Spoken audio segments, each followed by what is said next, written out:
in the Central Oregon Investor Network that aren't able to attend the meeting can catch the recording, but we do not post this publicly. We don't put this out to the entire world. We really do appreciate the folks that show up. And so we tend to keep the actual recording of the meeting pretty tight. Just for the network. Yeah. Cool. Yeah. All right. Let's roll on. Oh, perfect. Summer's already got our contact info. So sweet. So the agenda, we're just going to get to know each other quickly. We'll talk about who we are, Sarah and I, and then we'll go through the folks you need on your investment team, your teammates, the questions to ask to make sure that they really are investor friendly. We'll share some of our recommendations. If anyone has any specific questions here in Central Oregon, we're happy to share some of our recommendations. And then we'd love to just hear any investor stories, the good, bad, and ugly of people on your team. And then we've already got the next meetup planned. So that'll be on February 22nd. We'll talk a little bit about that when we get there. All right, we're going to do quick intros. This is the most important part of this meeting is right now, getting to hear from all of you, you getting to hear from each other. So just would love to hear people's name and location. Are you an aspiring or experienced investor, and what you're hoping to get out of today's meetup? So let's go down the line. Okay, I'm gonna do reverse. Okay, I'm gonna try. So we're gonna start with Taryn.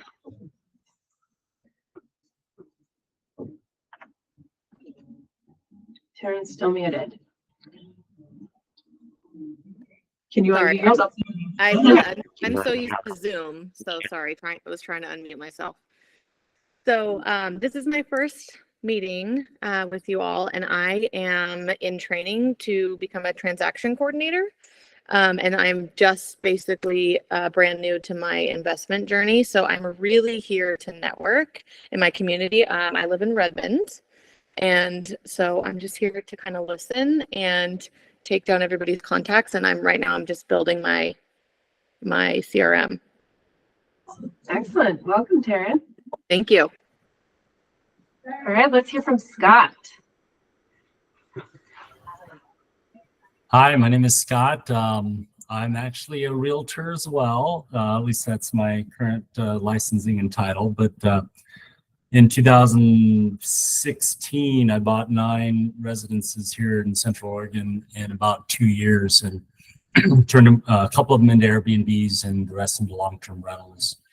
But I also feel that there were things that I could improve upon, and I've seen you ladies, your names out there, and so I thought it'd be interesting to see and learn more about different perspectives and approaches, and that's why I'm here. Excellent. We're glad to have you. Thanks, Scott. Thank you. All right, Samantha.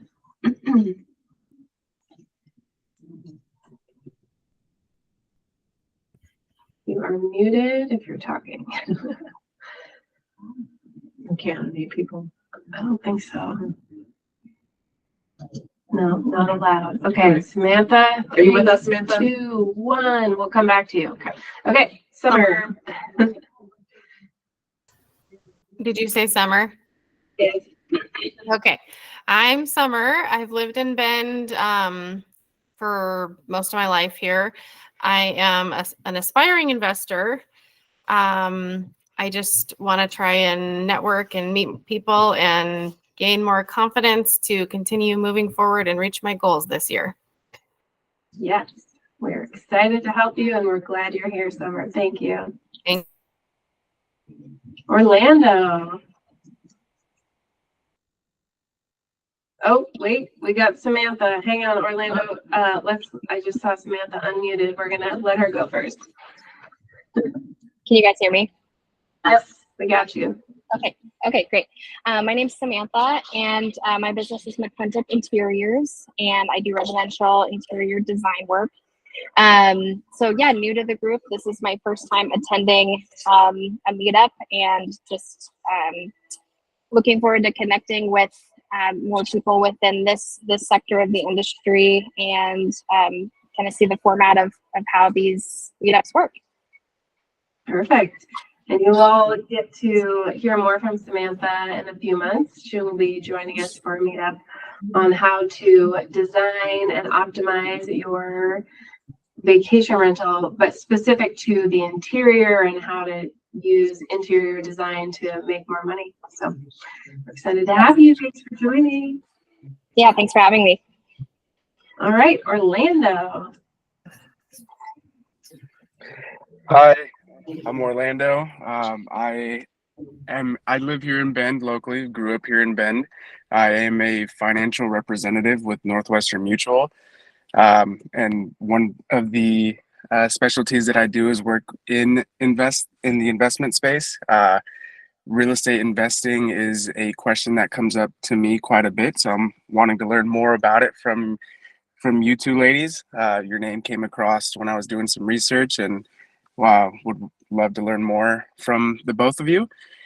But yeah, also wanting to reach out, expand my network as well. I apologize that my camera isn't on. I'm using my phone, so my camera would be all jittery, moving around and everything. I'm out and about at the moment, but trust me, I am listening, and I'm here to learn from you. Excellent. Thank you for joining, Orlando. Kristen. Hello, my name is Kristen Muley. Before I jump in, Samantha that just spoke, I dropped a chat in there just because you're an interior designer and I am an architectural and interior draftsperson. So if there's a way we can connect, I would love that. But I am also an aspiring investor. I'm new to REI. I am looking to network more with people. I'm new to the area as of the very end of September. Don't know a lot of people, and just trying to get my name out there for drafting work as well as with REI. I would love to do things with people, whether that would be JV partnerships, even been coming up with the idea of maybe even co-wholesaling if anyone is interested in that.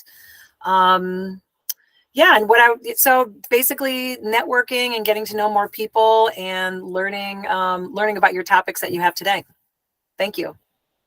Thank you for being specific too about what you're looking to get out of the network. That helps people, and I'm sure if your contact info is in the chat, you will have people reaching out to you. All right, let's hear from Eric Sanders. Hey everybody, my name's Eric. Also, Suzanne and Sarah, your setup there is kind of giving like we're stuck in detention vibes, and our teachers are looking at us from the corner of the room. Sorry. No, it's okay. It's all right. Well, I'm Eric. I guess now I can say I'm a little bit seasoned in these meetings. I love hanging out with these inspiring and smart women, and what you've been able to cultivate here for our local community. I would say I'm a moderately experienced investor. I had the pleasure of working with both these ladies to close on my most recent short-term rental in Central Oregon. I also have a duplex that I'm house hacking in Portland. And then I'm a property manager for a few other rentals that my family owns. My 9 to 5, I also work at Big Casa for vacation rental property management. So kind of all things vacation rentals right now. Wanted to kind of build an engine, a financial engine to support being able to invest in other asset classes, but we're still in the stage 1 of building that engine. Would love to just network with everybody and learn from everybody else's experience here as well. So happy to be here, happy to meet and see new faces on this meeting. Excited to be a fly on the wall and learn more about this. Yes, and as you'll soon see, the people that come to our meetings end up being guest speakers, and Eric Sanders is going to be another one this year with his expertise working at Vacasa and really helping people to make the most out of their vacation rentals from a different aspect than Samantha. So we've got the design aspect and like how to set it up and make sure you're making the most money. So that's what we're here to help you all do. Okay, I'm going to go back to Carrie. I think Carrie just joined as we were going through intros. So Carrie, welcome. Can you hear us? Hey, There you hey go. guys, sorry about that. Yeah, I'm just kind of getting situated here. Yeah, I'm finding there we go. All right, cheers. Yeah, I'm located in Bend. Limited experience doing the accidental landlord thing where you move out of a house and then rent it out instead of selling it. And I'm house hacking a duplex in Bend. The rental single family rental is in Austin, Texas. So hoping to get a recommendation for a local CPA in Bend if possible.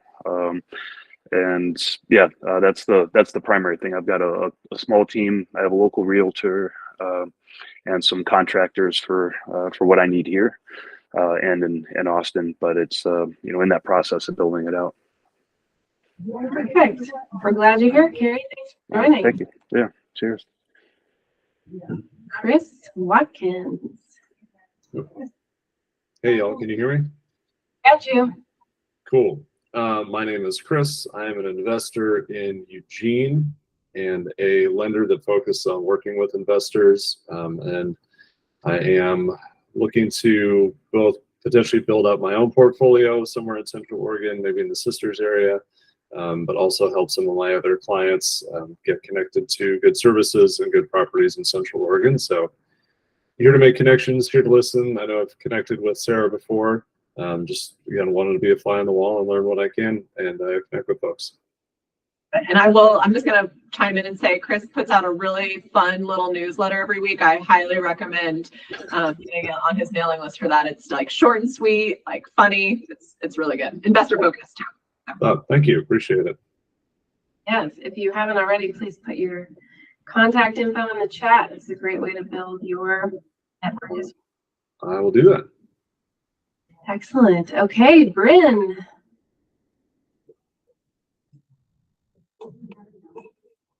Can you see me? Hey, Bryn. Hi. My name is Bryn. Me and my husband run a small business with bulky item furniture returns, and we resell them.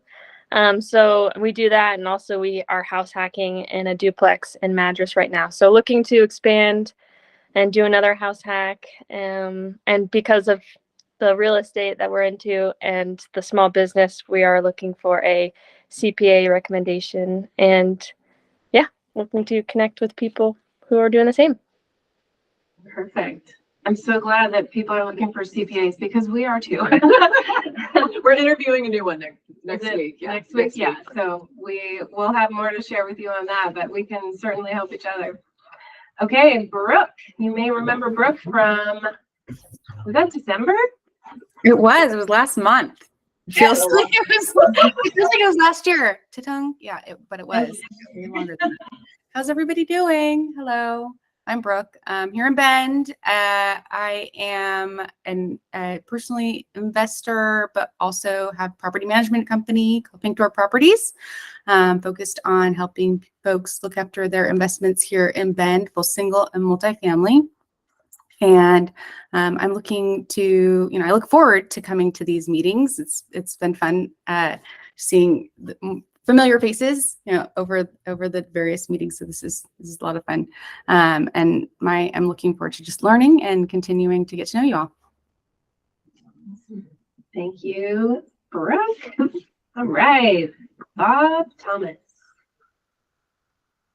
New dad, second time new dad. Second time new dad. Yes, 2 weeks. That's going pretty well. She's asleep right now, luckily. Hey everyone, Bob Thomas. I did a presentation here a couple months ago on commercial real estate investing. I am a current real estate addict and a recovering CPA. I run a commercial real estate operator investment company, primarily based in Portland. We've got about a $50 million portfolio of about 60% multifamily, 40% retail office properties. Like I said, primarily based in Portland. We're a vertically integrated commercial real estate operator, so we have an internal property management company. We also manage properties for external third-party clients as well. In addition to that, I do hard money lending on residential fix and flips. Do Bend, Portland, Seattle, kind of nationally as well. Fix and flips, flicks and holds, DSCR, commercial bridge debt, and then I also have a real estate brokerage license, but I primarily only rep myself on deals. So that's me. Yeah, and Bob, you've got like a podcast or microphone. Is there a podcast we should be listening to? I'm on a number of people invite me onto their podcasts, so I ended up getting a setup. If you Google it, I've probably got maybe 6 or 7 episodes out there. But I was thinking about starting my own, but then too much stuff to do. Right. Well, when Sarah and I are ready for our podcast, we will be tapping any of you for that. You can borrow this equipment. It basically sits here idle most of the time. Right. Awesome. Okay, Alex. Yep. Hey guys, can you hear me? Yes, we got you. Okay. I am not going to turn my camera on. I'm driving currently. I know, not the safest thing. I am in the Seattle area. This is my first time here with this group. Relatively new real estate investor. I have 4 doors, 1 in Seattle condo, and then 3 homes in Texas, Galveston area. What I'm really looking for, I guess, out of the group or in general is I'm just looking for multifamily deals in the greater Seattle area or anywhere really I'm open to if the numbers are good. Also interested in possible syndication options or anyone that wants to work together in that capacity. I have some experience with hard money lending as well. I have a deal right now we're working on in Baltimore, and I am in the process of getting my real estate license for property management goals specifically. Excellent. Great to have you on here, Alex. Thank you for joining. Thanks. I think farthest away attendee today. Did I miss anybody? I feel like we heard from everyone. Okay. All right. Like I said, that's the most important part of the meeting. So the rest is gravy. Okay. So we're just going to go through our stories quickly. I am a corporate escape artist. I worked in the footwear industry for 15 years, and early on in my career, I read the 4-Hour Work Week and realized that I didn't want to trade my time for money forever, and I wanted to create passive income and figured out how to do that with real estate investing. So my husband is a contractor, fortunately, which is a great person to have on your team, whether it's your partner or otherwise. So we bought our first multifamily rental when we were renters. We fixed up 1 unit before our first mortgage payment was due. And by the time the second unit was rented out, we had our first passive income checks and I was hooked. So I was so excited that even though I still had my corporate job working way too many hours, I got licensed as a realtor because I wanted to help other people do the same thing because it wasn't that hard. So then we started house hacking. We kept buying single and multifamily rentals in Portland, house hacked for 3 years. We lived in the basement apartment that we built out under a family of 6 that lived above us and ran around and made lots of noise. And we were able to save a ton of money by having someone else pay our mortgage. So we started investing in vacation rentals in Bend and Lapine with the goal of moving here when we were retired in like 20 years. But we got here a lot faster. That's what happens when you focus on real estate and creating what you want. So moved the business here, started the Central Oregon Investor Network, which is this, bringing everybody together. And I really focus on helping investors and folks in the corporate world who want to escape to create the passive income streams you need to feel secure in ditching the corporate grind. And I am Sarah. So my background really is in agriculture. So I guess in some way, shape, or form, I've always kind of made or tried to make a living off the land. I exited farming when my family increased to a size of 2. I was very short on time and money, and those are 2 things that I highly value. And I started getting into real estate without even knowing that I was getting into it. So the first property that we purchased was in 2014. And it was 9 acres, a really old house, and we lived in it for 4 or 5 years and completely renovated the entire thing and doubled our money in that time. And so when we decided to get out of farming and make a lifestyle change, that owning the property was and be able to sell it for twice the amount we purchased it for was really what sort of saved us and was able to put us on our trajectory to what we were doing next. So in the time between transitioning out of farming and into what I do now, which is a licensed real estate agent, just did some soul searching and realized that was something I was connected to and have really saved me and wanting to learn more and keep doing more of. So I was able to raise capital through that purchase and sale to buy our primary residence here, which we did a fix and flip, live and fix and flip in. And just last year, I started investing out of state and was able to buy 8 doors out of state last year, and am currently working on my first fix and flip here in Bend, and using Bob's company, whom I highly recommend in terms of working with for the loan for that. So Suzanne and I got together a couple years ago and from Instagram, and it's been history ever since. So yes. And I just want to say too, Sarah didn't say it in her intro, but Sarah had a goal in 2023 of buying 4 units. She bought 10 doors. So I just want to, we've talked about the power of setting your goals and surpassing them in many cases. So for those of you just starting out, Sarah's a great inspiration to know that you can do it. Okay, so now we're going to talk about building out your investment team and who you need in your corner. And so we've got a few folks on this list that are maybe some of the less obvious ones, and then we'll talk about some of the more obvious ones like your realtor and your lender. But we're going to just start and go the right way here.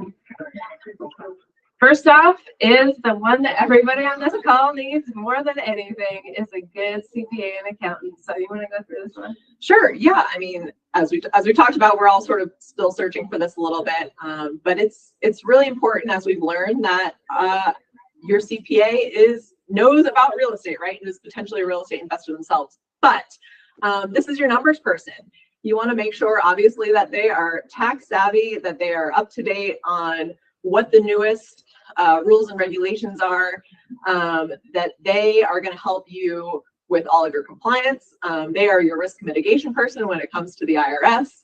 And they're going to help you, be able to meet with you annually to help you plan ahead for saving money, not and quarterly. Yeah, just a plan. So you're not doing that retroactively. And they're going to be that person to help you create peace of mind.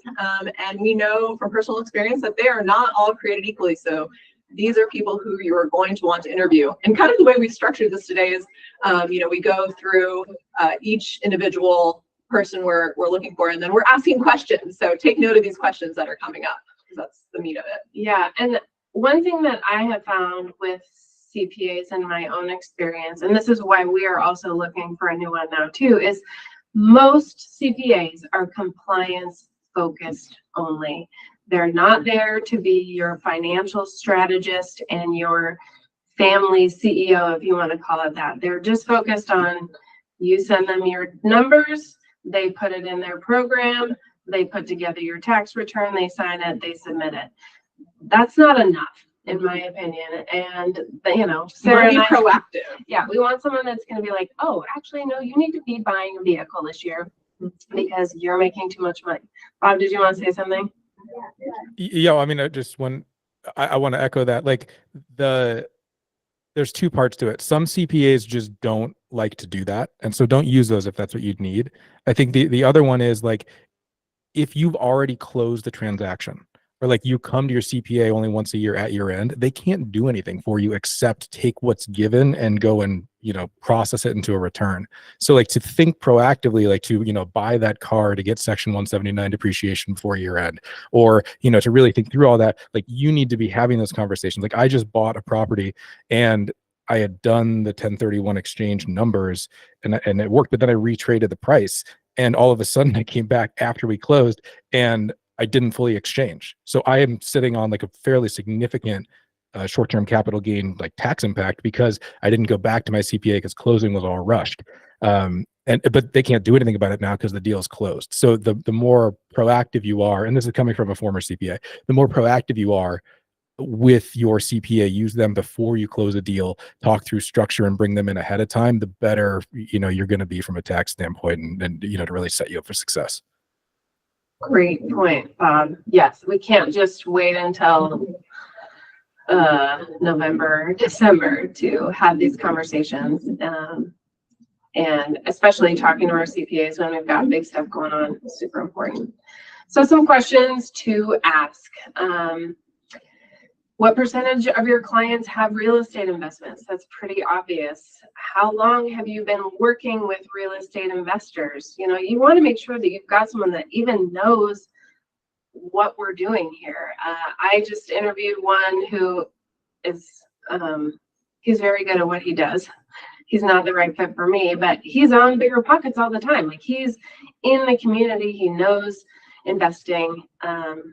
He's up on all the stuff. So really important to make sure that they are in the investing world. So you want to take these ones? Sure. And I'm just curious, he wasn't the one for you because of the price that he was right. He wanted to charge $1,500 a month for ongoing, for like, I think it was quarterly reviews and my returns. And that seemed like a pretty significant investment that I was not willing to make at this point. Yep.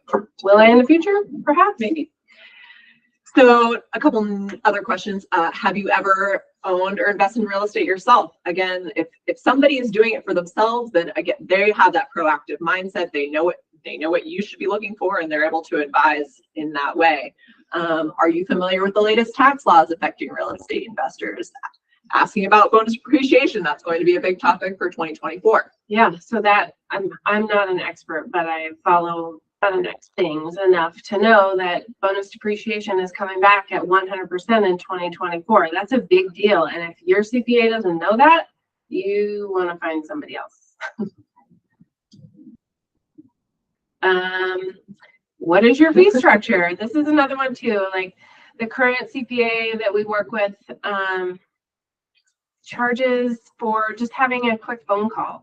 That's annoying to me. Like, I feel like I'm getting nickel and dimed. Am I? I don't know. I mean, certainly I want to pay someone for their services, but I would rather know up front, like, if you call me, you're going to be paying $150. So, making sure you know these things up front. Do they charge you hourly? Do they just have a flat rate, a monthly fee? What is it? And, if they are going to be helping you strategize, how do they get paid for that? Because certainly they should be. And then, of course, with many good things in life, asking for references from other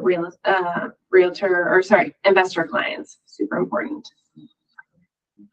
Anything else? Bob, is there anything else from a former CPA standpoint that we should be asking?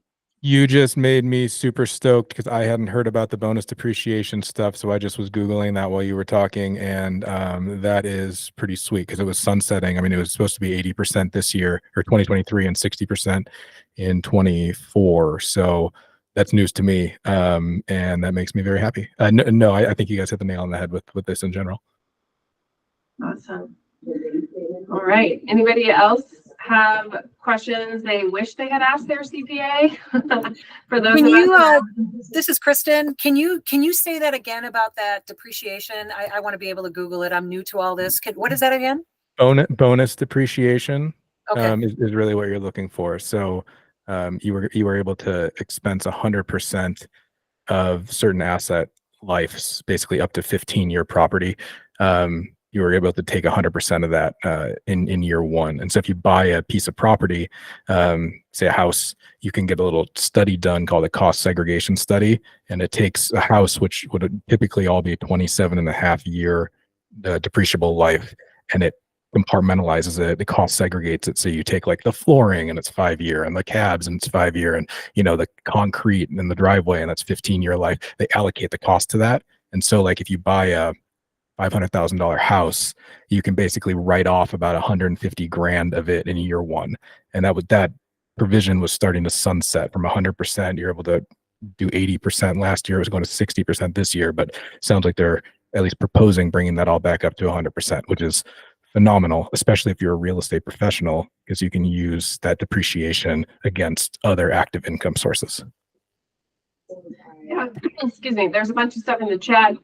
It does sound like it's not totally a done deal, but it's going through the legislative process and hopefully it goes through. So that is new news. And I follow tax people on Instagram. That's how I know about it. So that's another way to keep your CPA accountable too. Ask them, follow this stuff enough to know, and get the details from that. Okay.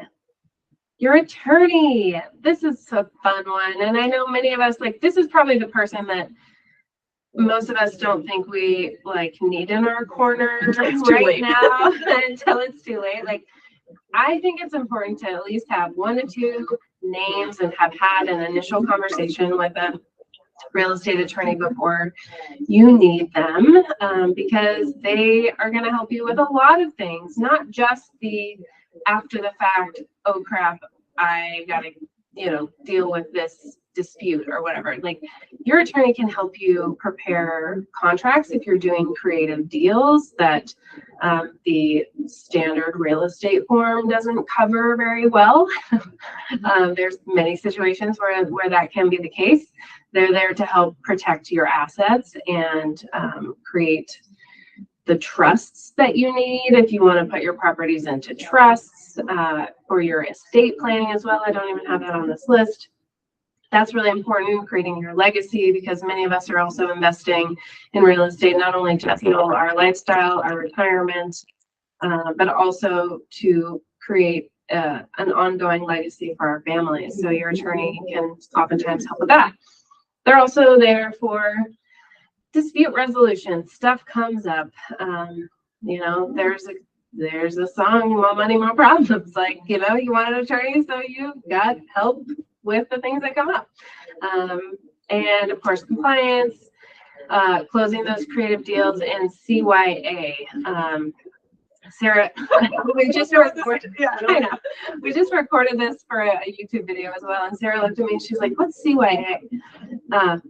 So cover your ass. Cover your assets. Cover your assets. Perfect. Okay, so I don't have to swear. Thank you. Covering your assets. So there is your attorney, and some questions to ask here.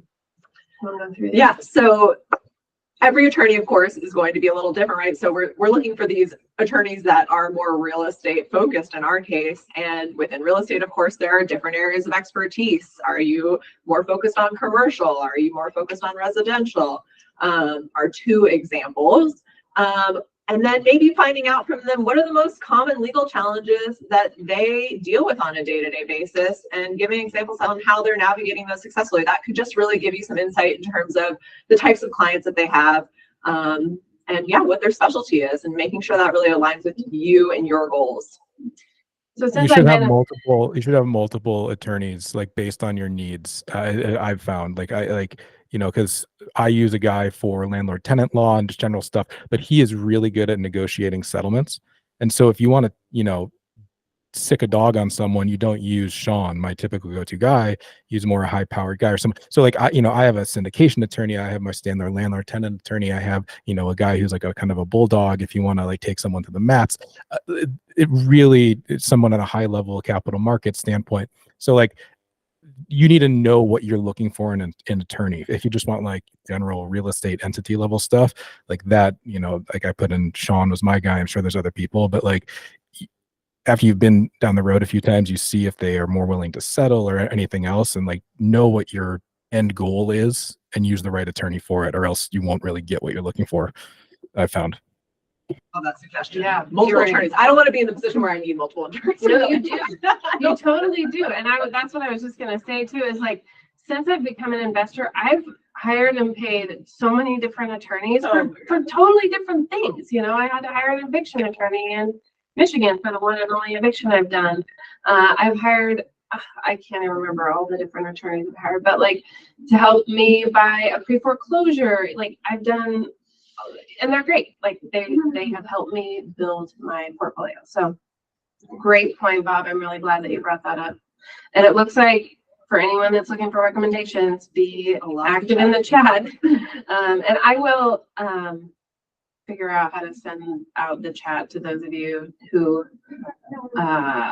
want it at the end. So like we were just talking about, how many years of experience do you have in residential, commercial, flips, landlord tenant law? You know, these are the important things, and they may come in different people. And what portion of your practice is dedicated to real estate law? You know, is that their specialty, or are they more of a generalist? Those are important questions to ask. And yeah, I mean, what states are you licensed in? So exactly. I mean, are you just strictly investing in your own state? That could maybe be a little bit simpler. Or are they licensed in multiple states? Are you buying out of state real estate investments? And or maybe they can recommend to you someone who, you know, who is licensed in the state where you're investing, perhaps as well. Do you have experience with 1031 exchanges, creative financing, all these things that we're learning and doing more about these days, like subject to and wraps, seller financing, and evictions? Again, like we already said, you need very specific attorneys for very specific problems. Yes. We'll call them challenges. Challenges. Thank you, Suzanne. Overcome with the right help. Okay. And oh yeah, also good to understand what fee structure is. Generally, in my experience, it's going to be an hourly rate for most attorneys. And then also really important to know how they keep up on the latest landlord tenant laws, because they're always changing if that's the type of attorney that you need. So anything else on attorneys before we move on? Okay. Insurance. So, I mean, talk about risk. Obviously, this is the person to cover you here. And, you know, a lot of times in real estate investing, it's not just the run-of-the-mill type insurance that you need, depending on whether you have multifamilies or short-term rentals, or if it's a short-term fix and flip type project, not occupied at all. There's lots of different types of insurance and a whole lot of risk happening there in lots of different avenues. So, I got a really great recommendation from Bob on my fix and flip property. I mean, I was having a really difficult time because it's a complicated situation, but I got great coverage by finding the right person. So you want to find coverage to match your use. You don't want too much coverage, and you don't want not enough, right? So you need someone to help you find just enough, who understands what you're doing in your investment goals. And you also want to optimize how much you're spending, right? Like we just talked about. You don't want to be covered for things that you don't need. And then partnership. What do we need to say about partnership? I don't remember what that's about. Sorry. Oh, good. But then the other thing here that I didn't put on here specifically is also umbrella coverage, also known as landlord policy, also known as liability insurance. Some people tend to choose that instead of going into an LLC, in addition to going into an LLC with your properties. There are different opinions on this, but that umbrella policy is another option here, and just good to chat through with your insurance agent and others as well to determine the right fit for you. So much like the attorney, we just want to make sure these people understand what we're doing. And I think one of the biggest things really is with short-term rentals, making sure that there's short-term rental coverage, because it's different. You have people coming in and out. You have your own property in there. It's not the same as just covering a long-term rental where your tenant has their own personal property coverage. Sometimes when it's vacant. Yep. And then I'm sure, Bob, you can speak to like commercial property insurance. I imagine it's different. I can't speak from experience though. Yeah. So we have lots of insurance. I was trying to look at our insurance spend for the past year. It's fucking big. We used to use a lot of brokers, like a lot of different brokers, and try to shop the secondary markets. I found that going directly to those insurance companies that like, kind of offer that and cutting out the broker is good. Like right now, all my stuff goes through State Farm. A great example, I own a mixed use building in Portland. I got a $25,000 insurance quote from my broker deal, and I went to State Farm and I'm paying $4,500 for insurance. And like you keep hearing in the market about, oh, insurance costs are going through the roof.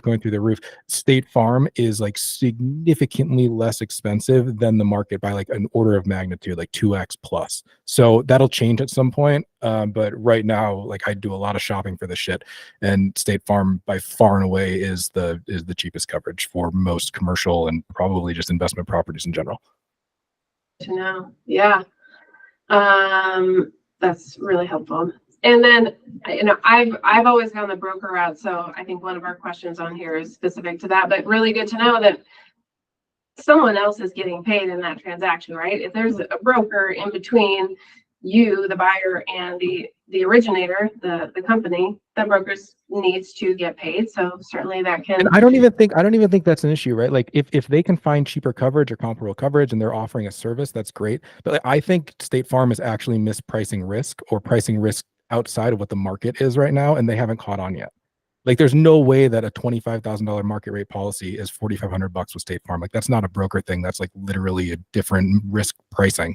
So anyway, until that changes, I would highly recommend at least getting a quote from State Farm. Maybe their actuaries are doing something different.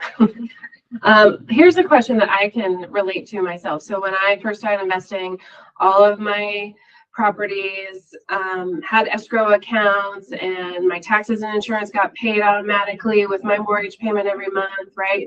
And like I didn't keep track of my insurance costs. And then by like year 7, I was looking at how much I was paying on each of these properties, and I was like, what happened? Like they just ballooned out of control and I wasn't paying attention, and I ended up paying way too much for too many years because I was just like, set it, forget it, it's an escrow. So this is just a reminder to all of us, like ask your agent to rewrite your policy every year to keep costs down, or alternatively, ask them to do an analysis. This is what I do now with my broker.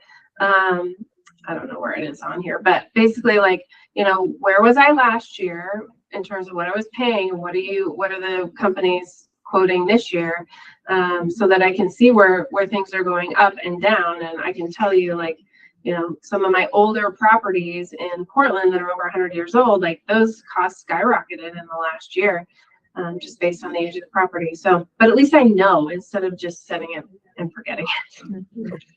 Pro tip on the insurance and tax escrows.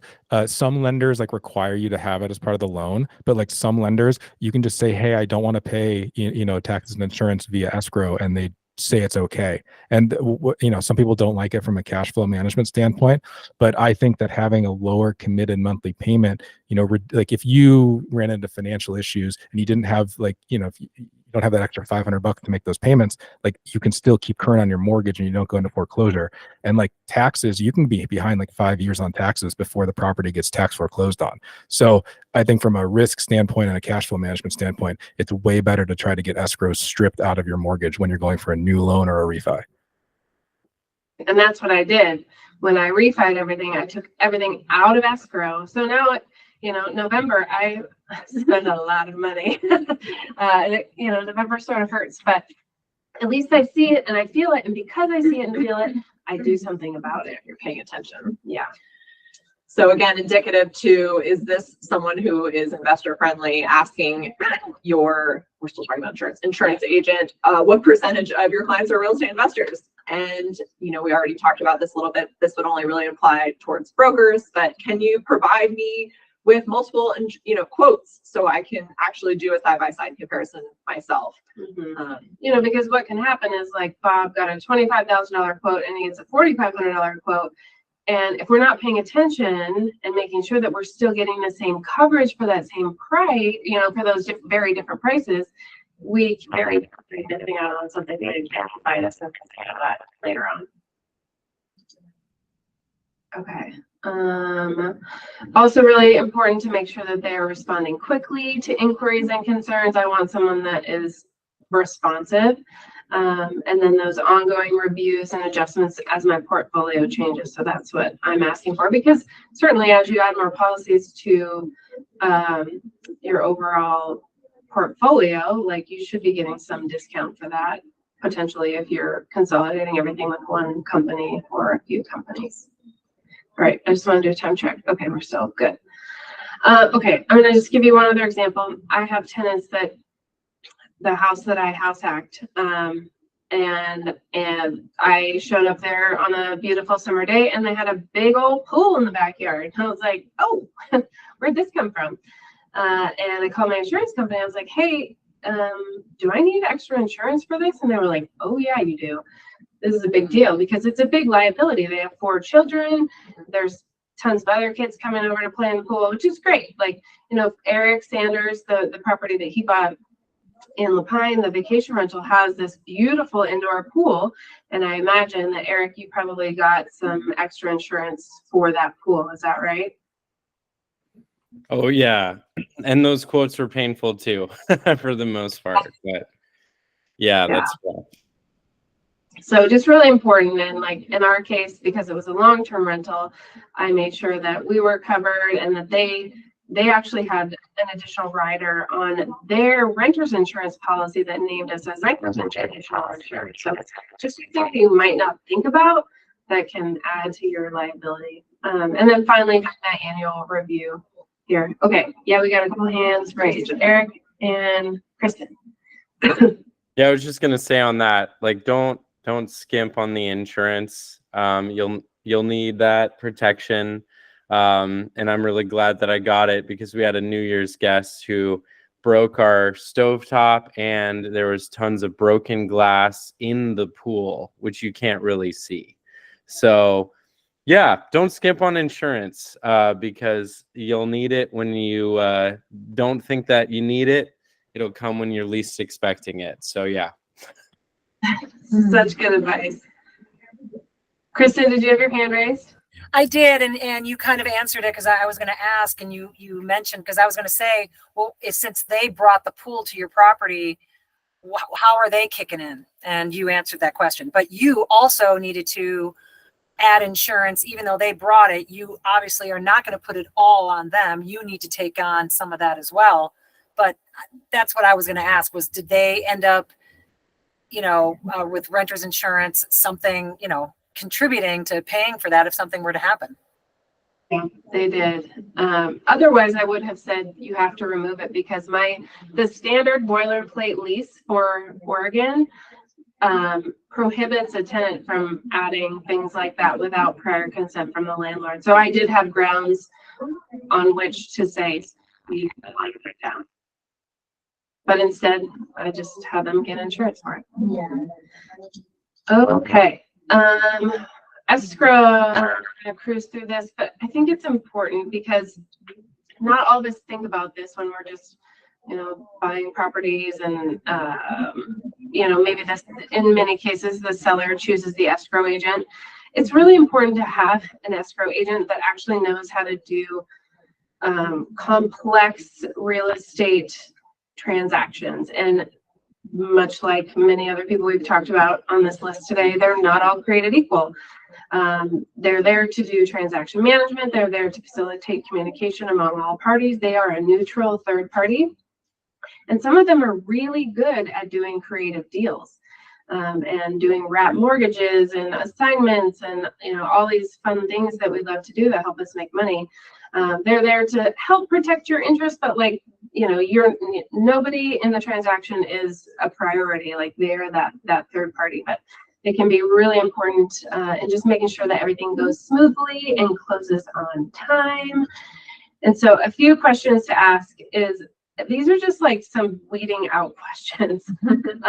Like if you are doing novations or assignments or anything in the wholesale space or the wholetail space, Like, this is how you can very quickly be like, oh, if you have no idea what I'm talking about, I'm going to move on to the next person, because if they haven't done these things, which many haven't, then you want somebody else on your team. Double closings. And then, of course, just making sure that you know how many years of experience they have handling investor transactions and what percentage of their business are investor deals. They should be able to answer those questions. And yes, all the more reason for a great transaction coordinator, right, Sharon? Yes, for sure. Like Deschutes, is that who? What's that? Who do we like? What's Becky Felix? Becky Felix at Deschutes title. Yeah, Kristen was asking. Good. Yeah. Becky Felix with Deschutes County title is really experienced. She's been really, really helpful with a lot of things. We had a situation where, yeah, will you do that? Yeah, they can write a promissory notes for seller financing if the lender can't cover the whole thing for various reasons. We had to do a tricky thing like that. They can do all kinds of cool stuff that like make the deals go through. So I think that's it for questions here. Oh no. Escrow written prom notes for seller carry are usually super borrower friendly because there's vague as all get out. So if you can ever have it drafted by them as a starting point, usually you as the borrower are going to be in a really good spot. Sweet. And I can also help set up note collection with the note collection company. So that's if you're doing seller financing and you don't just want to be paying the seller directly, there's an intermediary. They can help set up that intermediary so that it's all accounted for and above board and everyone knows where they stand. So a lot of things with investing, people aren't always in the same state. So having remote signing options is super important, making sure you know what is included in their fees. And then for people like me, who buy their properties in their own name, which I shouldn't, but I do, can you help me put my property into an LLC after it closes? Sometimes you have to do that just depending on your financing, unless you're using like hard money or private money seller financing. If you're using traditional financing and you're personally guaranteeing it, then this is the route you got to go. So yeah, those are some great things that your escrow agent can do. And like we had more, they can do a lot of cool stuff, even though they're that neutral third party. So who else is crucial on our team, Sarah? Your real estate agent is crucial. Your home inspector is crucial. Your lender. Super important. That's like your make and break. Yep. Contractors. It's my input. Yeah. Those are the big ones. And we're not just saying this because we're realtors. Scott, right? You're also a realtor on the call. Bob, you have your license. Oftentimes when you find the right realtor who's focused on investments, whether it's here or any other state you're investing or any other area you're investing, oftentimes that person, that realtor, is like the hub and can connect you out to all these folks, all the other people you need, or at least provide some recommendations and referrals. Like that's our job. And because we're investor focused, we are collecting people all the time so that we can help our clients and our community benefit from knowing each other. Okay, recommended partners. I would love to just pop in the chat here. And, is there any one particular teammate that folks are looking for that hasn't been answered in the chat at this point? I'm going to put Becky Felix in the chat. Becky Felix, Deschutes title. We also just quasi-trained Nicole Day at Deschutes title on maybe her first wholesale. It was her first wholesale deal. So she now knows what she's doing. And that was the seller's choice. So we were able to get her up to speed on doing wholesaling. Anybody else? that you all are looking for? I saw a Contractor? lot of questions on there about CPAs, and I want a similar comment to what I said about attorneys. Like, I think different business needs have different kind of CPA sophistication requirements.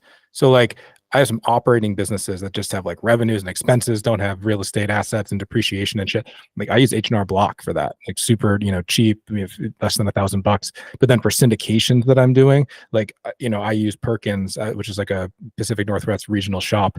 And then I have like a local guy to do some other stuff. So again, like you don't need just one. I think it really, like, if you want to be, like if I use Perkins for everything, I'd be paying 5 times what I do. But by kind of thinking about what you actually need out of it, like you can really, H&R Block is great for some stuff, but for like real estate complex bonus depreciation, like I don't trust them at all. So again, it kind of varied, but I think there were some good local CPA recs on the board already. Okay, so for those of you that need this stuff, I would say like do a quick copy paste of the chat. Otherwise, I'll try to figure out the best way to get this out to you. Anybody else? And like the other thing too, our next slide is like we are connected with investor focused partners all over the country because that's what we do. We're investing out of state, in state. We're connected with a lot of people that are doing the same thing. And one of our meetings this year will be another iteration of investing out of state because we know that's what a lot of people are interested in learning about. So making sure that we've got recommendations for those of you that are looking in other places as well. Anybody have a particular state they're looking in outside of Oregon or Washington at this point?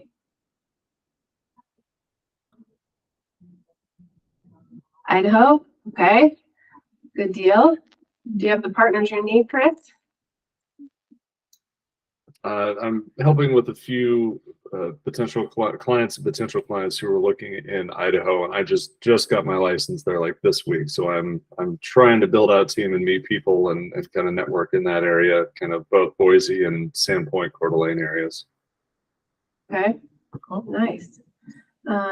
We can do some research on our end. It looks like Bob's looking at Charlotte, Denver, Salt Lake, and Texas.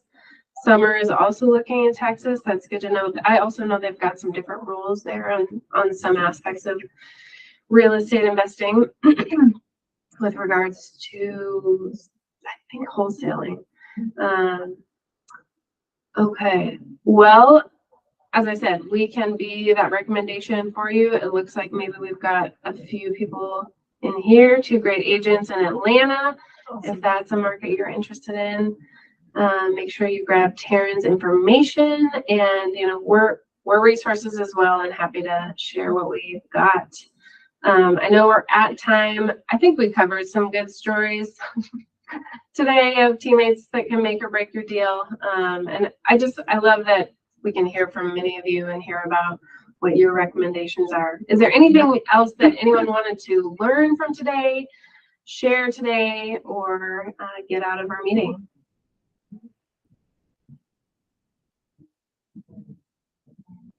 You feel like you've got what you need?